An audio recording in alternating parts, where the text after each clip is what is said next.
of Apple smartphones. This is iPhone 10. And while it doesn't say X anywhere on the front of the box, people are pretty much always going to call this one the X. I've just accepted that.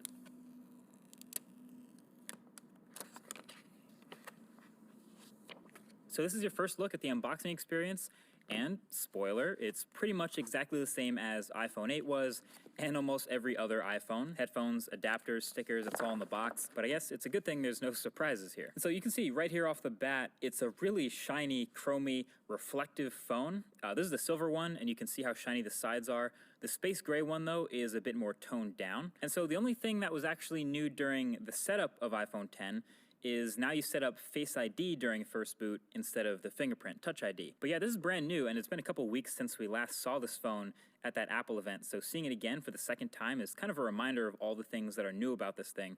Obviously, the biggest difference is the display up front, the 5.8-inch OLED corner-to-corner screen that fits in a footprint smaller than the iPhone 8 Plus, which has a smaller screen.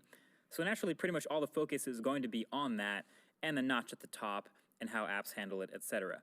And I can tell you that aside from all the incompatible apps I've come across that are going to have to get updated, my experience with the display panel itself have been pretty decent so far. It's bright, it's contrasty, well calibrated, definitely not oversaturated like some OLEDs can be, and just handling and playing with this phone